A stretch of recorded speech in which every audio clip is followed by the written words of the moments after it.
Previously on the Bus Inspectors podcast. They love the liveries and the smell, everything about it, the look of it, the shape, and people just find it fascinating. All aboard for a trip to Routemaster 70. Anywhere you go in the world, you say London bus, people go, Routemaster. How have so many Routemasters survived? There are something like 1,600 Routemasters out of the 2,893 built. It's implausible that they can all survive the next 50 years. And what might the future hold? The Big Red Bus Bar. Bus Bar. Find us on Facebook. Working out which ones most deserve to be in collections for the future is a really sensible thing to do.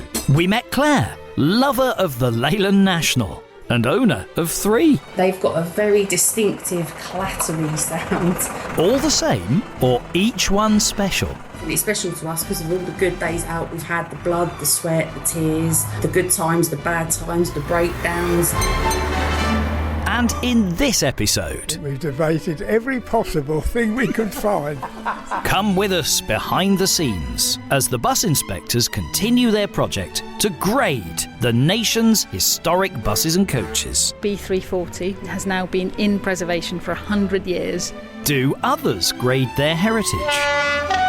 We, as the Railway Heritage Trust, worked with Network Rail and Historic England to do a survey and decide which ones should be saved. We'll consider the challenges of preserving 21st century buses. They rely a lot more on computers than ever before, and it's actually quite dangerous to work on them yourself. And a contentious contender for Britain's most significant bus of all time. It's possibly a bit overlooked, it's a humble single-decker.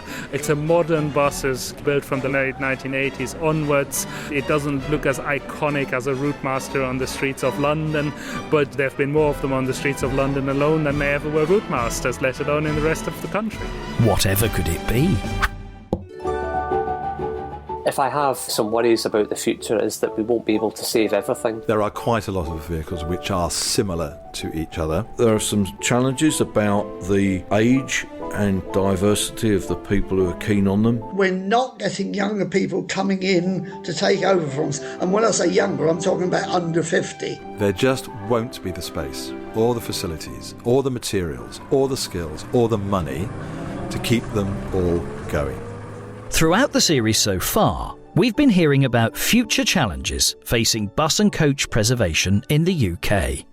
There's a growing agreement among museums, charities and many private bus owners too, that we need to be ready with an overview of the heritage in our custody, what the vehicles represent, and not just to the people who remember them, but how they might be valuable to future generations in demonstrating the past. This is why, at the start of 2024, the National Association of Road Transport Museums embarked on the Bus Inspectors project to list, score and ultimately grade the nation's bus and coach treasures. Since the launch, the Bus Inspectors have been working with 10 major museums and collections across the UK, with the help of vehicle owners, museum curators and other knowledgeable guides. The Bus Inspectors have applied their unique scoring and grading system to each of the vehicles in turn.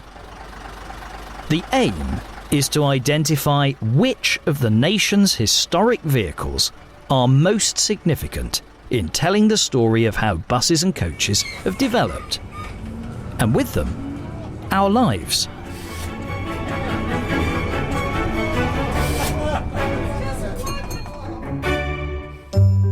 The Bus Inspectors consider material aspects of the vehicle, its chassis, the bottom bit, and its body type, the bit we see.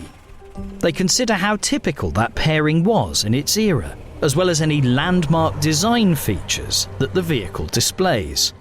They consider history and context, whether aspects of the vehicle design enabled social change in the communities it served, or changes to operational practice in the bus industry. They also consider the vehicle as it appears today in the National Collection.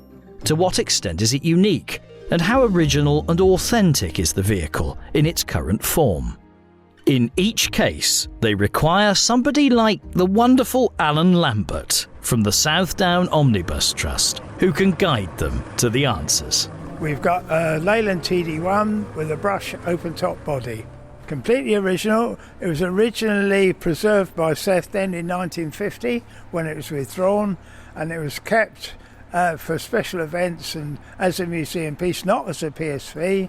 And then in 1971 they decided to give it a little reprieve, and it had an overhaul, and it actually ran along Brighton seafront in service for the summer of 71. After that it was withdrawn, hidden away at the back of Portslade Works, and never came out again, hardly at all. When Southend was sold to Stagecoach, they kept it as a museum piece, and it was kept until 2023, and we bought it. And it's come home in a way, hasn't it? Totally. It's a vehicular friends and it's human friends. Yes, absolutely right. Yeah, it's got all its mates here.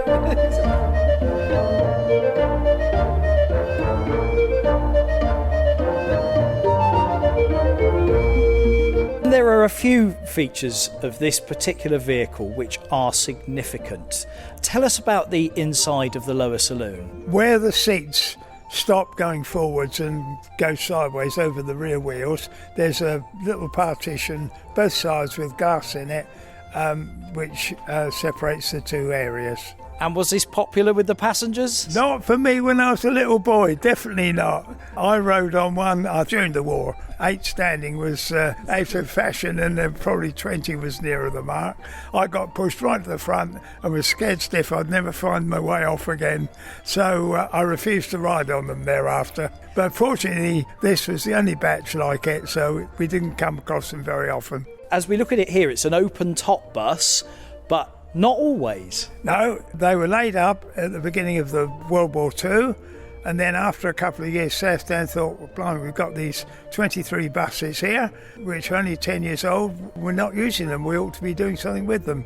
So they constructed canvas tops from material they had in stock for charabancs, and built these canvas tops with windows in over the whole of the top deck on all 23 of them. That enabled them to be used 7 days a week throughout the whole year, all through the war.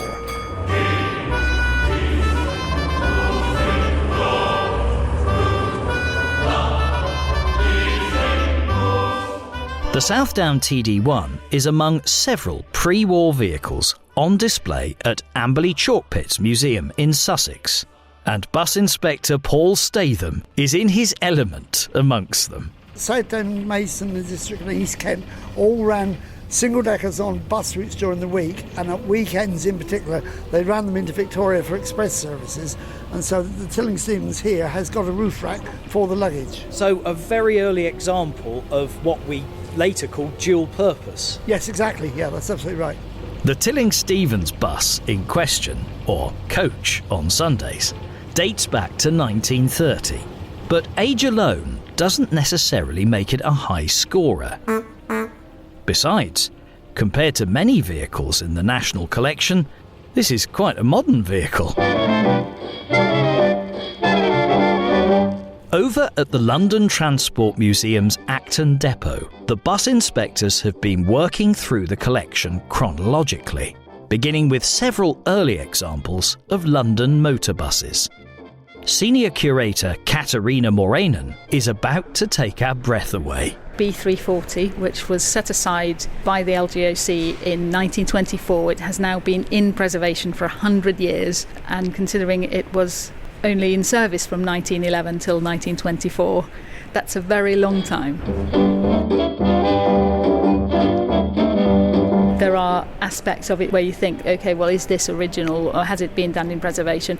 Often we don't know because it's been in preservation for such a long time and the record keeping wasn't what it is today.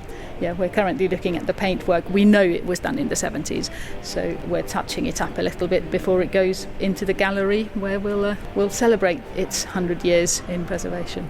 Together, the early vehicles provide a masterclass in the evolution of the bus, demonstrating design developments such as enclosed driving cabs and upper deck saloons, four-wheel brakes, pneumatic tyres, and various improvements in passenger capacity and comfort along the way. Further down the line, in every sense, the bus inspectors are faced with a classic London Transport RT from the 1950s, suddenly looking very modern. It's the archetypal London bus of its time. But with this example, there's something not quite typical. It is painted gold. But the thing is, it was painted gold to celebrate, I suppose, the Queen's anniversary of some sort, and it did run in service, but probably not with London Transport. We think it had passed on to Arriva by then. So yes, it did run in gold, and therefore it's a difficult one to score, really. Well, let's see what you think, Peter. What do you think of a gold RT? If you had to score it out of 3 for livery authenticity, what would you say? Taking into account the museum name on the side rather than London Transport, the general state of the vehicle, I would say. It wouldn't be fair to tell you the provisional scores, especially when the bus is listening. But in the National Association's scoring and grading scheme, the current livery of a bus accounts for a very small proportion of the overall total, around 3%. That's because the livery is seen as a transient feature. Buses are repainted dozens of times in service, and potentially dozens of times in preservation too. And of course, the grading may be useful in securing funds for a major restoration project down the line, in which a vehicle's livery could well change. So, fans of gold RTs shouldn't worry unduly.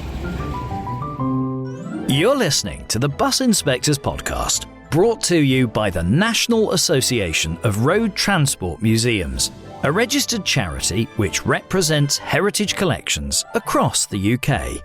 As we've been hearing, the association is running a project to score and grade the nation's historic buses and coaches. And you can hear more in our other podcast episodes at thebusinspectors.com and wherever you found this one. Later, we'll be hearing about the many challenges involved in preserving our modern bus history. Much more electronic, much more automatic, and frankly, much more difficult to manage. All of this deteriorates a lot quicker than a simpler vehicle would. And we'll zoom into the future to imagine how today's zero-emission electric buses might fare in tomorrow's preservation scene. The engineering isn't so much spanners anymore as keyboards. It helps if the preservation group maybe has a computer nerd, but absolutely no reason why it shouldn't be possible to preserve those vehicles.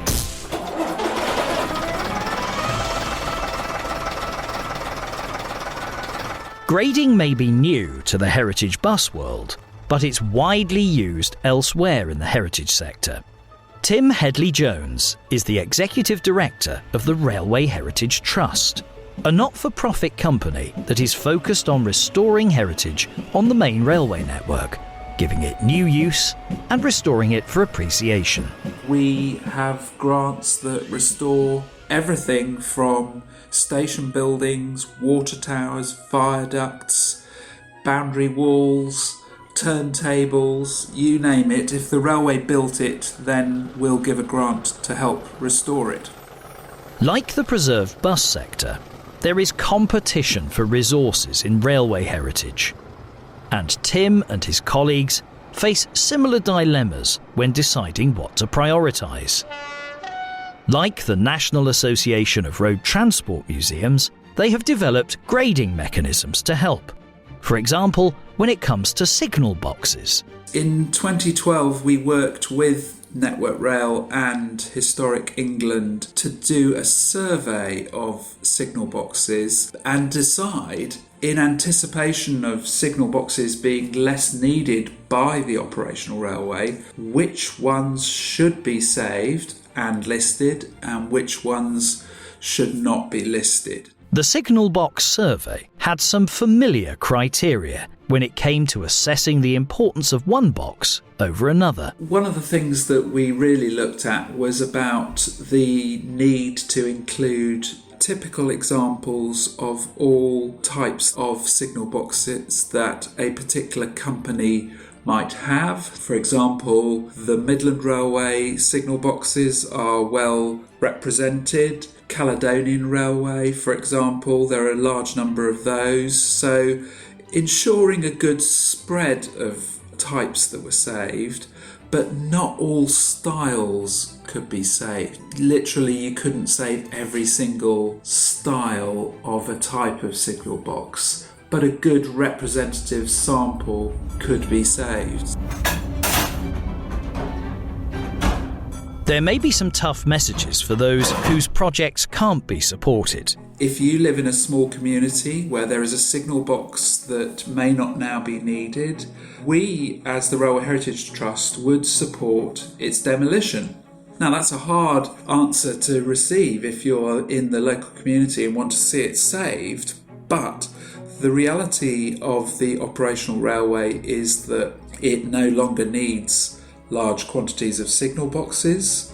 The reality of the heritage railway sector is that there is a limit on how many signal boxes they need.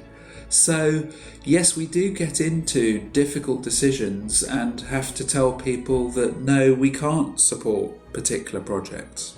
Tim is certain the Railway Heritage Trust scheme has ensured the prioritisation of limited funds to achieve the best possible strategic result for the nation. It's been immensely useful because there were huge numbers of signal boxes and we literally can't support every single project involving a signal box. There are lots of restored signal boxes around, so it's not a case that we've completely lost them, but there does have to be a judgment as to which examples we save and how we save them. In the same way, the scoring and grading being undertaken by the bus inspectors offers a mechanism for prioritisation of the most significant vehicles, those which best tell the UK's bus and coach story. And of course, that story is still evolving. Whilst the bus inspectors have been uncovering plenty of gems from the dawn of the motorbus, the roaring 20s, through the swinging 60s and 70s, they are also hearing about some gaps in our more modern bus history. Even at the London Transport Museum depot at Acton. We have pretty much everything from the horse bus up until the 1980s. The very newest vehicle we have in the building is the Dennis Dart 1990, and we have one more vehicle in the collection that's newer than that, that's 2005. What we obviously haven't got that well represented is that period since privatisation and kind of what happened to London buses after that. Senior Curator Kat knows only too well there are some difficult decisions when it comes to collecting policy. There's a huge variety of buses, and of course we can't collect everything, and so we have to be really selective. But where I would like to develop the collection in future is obviously having the more modern vehicles that represent the younger generations of bus enthusiasts who will be much more interested in the vehicles of their youth. Maxson Goh is a bus enthusiast, creator and vlogger. And if you don't know what that is, check out his bus and coach videos on YouTube.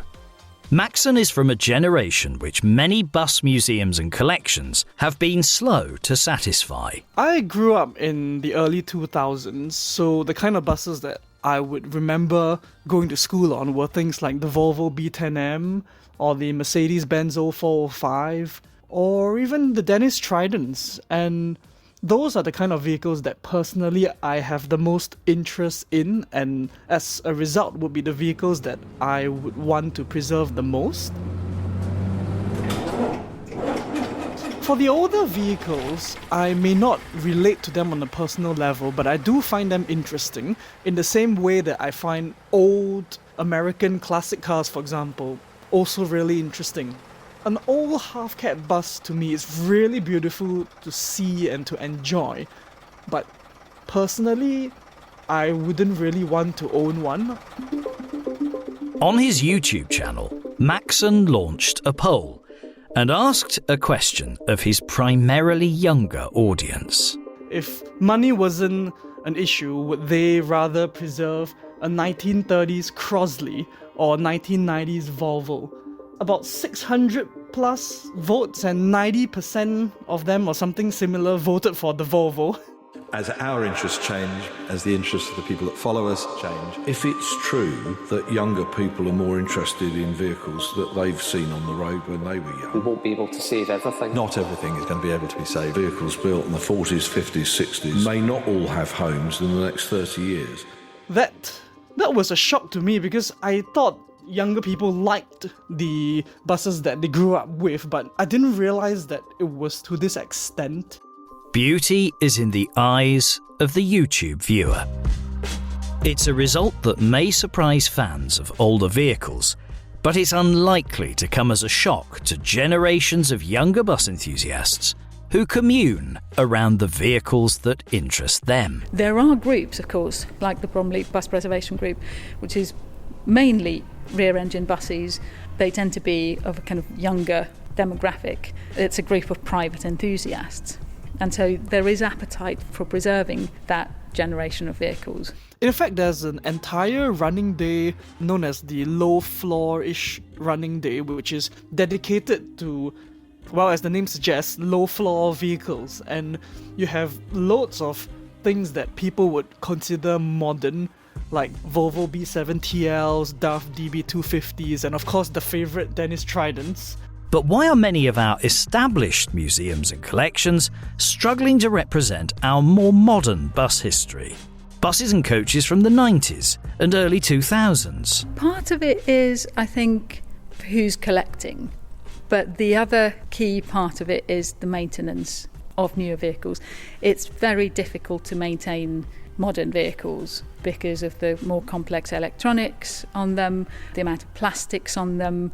All of this deteriorates a lot quicker than a simpler vehicle would. So if we take the 1911 B-type, that's got no electronics on it.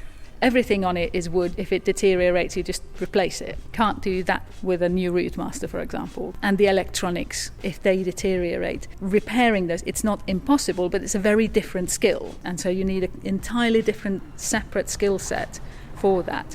James Freeman is chairman of the Friends of King Alfred Buses, a well-known Winchester-based charity which has worked tirelessly to collect and restore buses and coaches which represent the former King Alfred fleet from across the decades.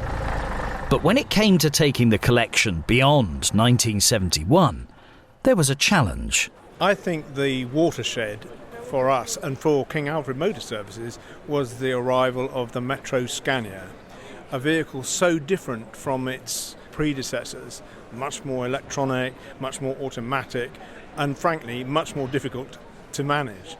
And indeed, we had the fun of owning a Metro Scania, an ex-Newport one, on the basis that it looked a bit like the King Alfred ones, albeit a bit shorter. But we would have lived with that if we could only have coped with the vehicle itself.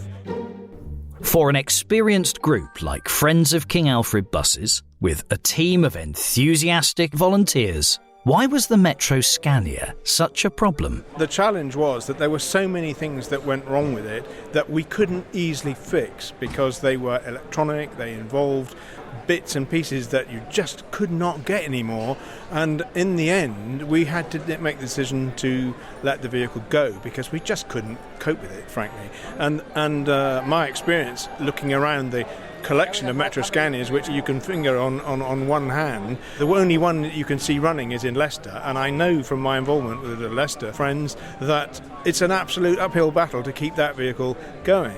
And so I think that the Metro Scania really does represent the moment when we swung over from things that you could fix and can fix to vehicles that are a completely different sort of challenge, and it's gone on from there. It's just got worse and worse. Compared to their forebears, preservationists seeking to preserve buses from the 1990s onwards face a very different journey. Or for much of the time, no journey at all. From my friends who have been preserving buses from the 2000s, the buses could be off the roads for a long period of time because of, like, say, an electrical problem or like an ECU problem, and, you know, it's just going to be undrivable and you can't enjoy it that way. And it's not just the buses and coaches themselves which present a problem. The other thing is diagnostics. With a Routemaster, if it's coughing, you go and open the bonnet and look at it. You can't do that with today's vehicles. You need the laptop that you plug in. It needs to have the correct software, and that software only runs on the correct operating system. If you have the correct operating system, only a certain generation of laptops will support that, and on top of that you need to be able to interpret it, and that's a separate skill altogether. So there's a huge amount of other skills that go into maintaining modern vehicles that have nothing to do with the skills that we have for maintaining Routemasters or B-types or any of the buses from the last 100 years that we have here. All this brings us face to face with an elephant in the room, an almost inevitable conclusion about how the heritage bus world will need to adapt and change. Up to now, we've always had the ambition that the best thing to do with buses is to have them running.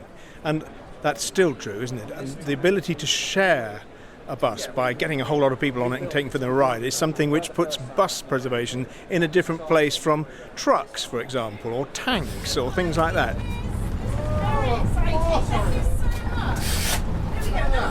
The challenge of these more modern vehicles is that as they become impossible to run, they'll end up standing in corners, ignored, which is a very bad thing, and if we can get them on public display, so much the better.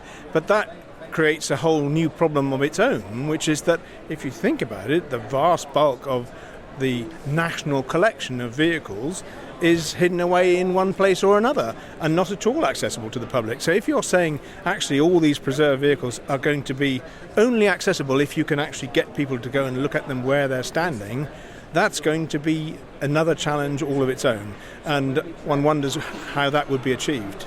Even for some of the UK's biggest and most accessible museums, static display of modern vehicles isn't practical. Another reason why our newest vehicle isn't here at Acton is simply that it doesn't fit. It's enormous and we don't have any space. For private preservationists, museums, charities and other organisations, there's a voyage of discovery ahead. As James suggested, their challenges mirror those which the operators themselves have faced over the years as the sophistication of their new buses has grown.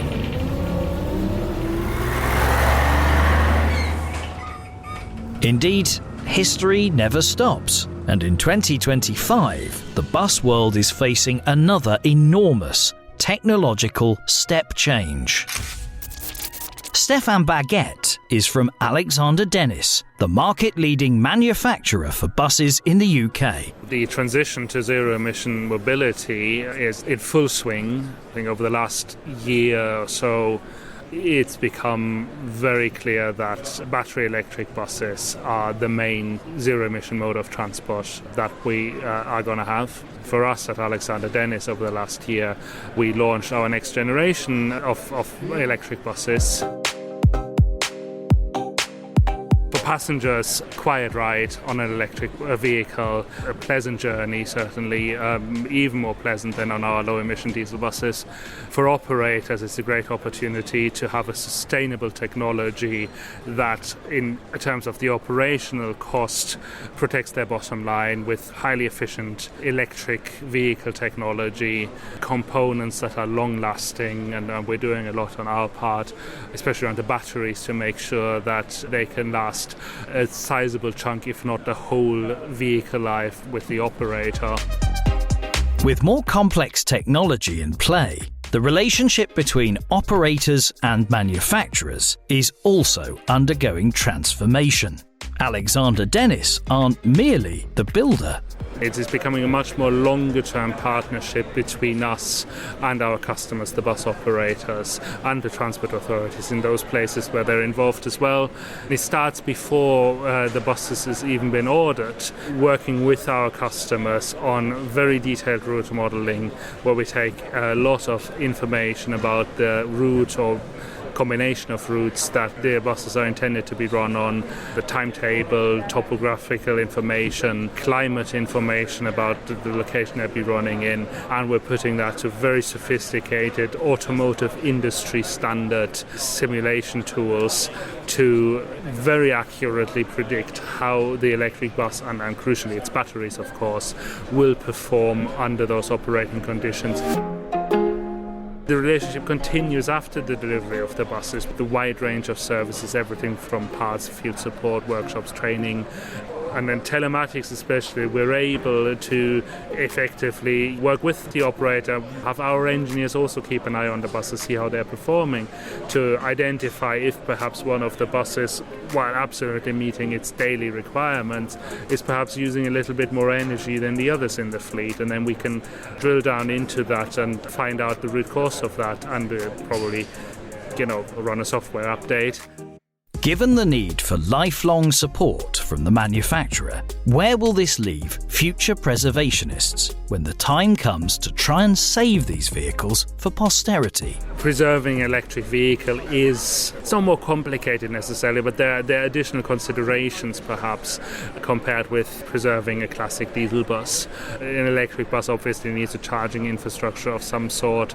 There's a lot of electronics involved that control everything. The engineering isn't so much spanners anymore as keyboards. It helps if the preservation group maybe has a computer nerd somewhere in it. There's different elements going into it, but absolutely no reason why it shouldn't be possible to preserve those vehicles with the right support from us and from operators across the industry, in a similar way to how we and operators across the industry are already supporting the preservation of previous generations of vehicles. Stefan's optimism is reassuring to hear, but it's clear that preservation itself would need to embrace dramatic change in order to accommodate such sophisticated vehicles. Today's preservationists will often be heard bemoaning the rising cost of 6 and 12 volt batteries for their Bedford SBs and Dennis Lowlines, now at hundreds of pounds a time. Could private preservationists or museums and charities ever run to the tens of thousands of pounds needed to replace batteries in an electric bus? Maxson Goh recognises the challenge.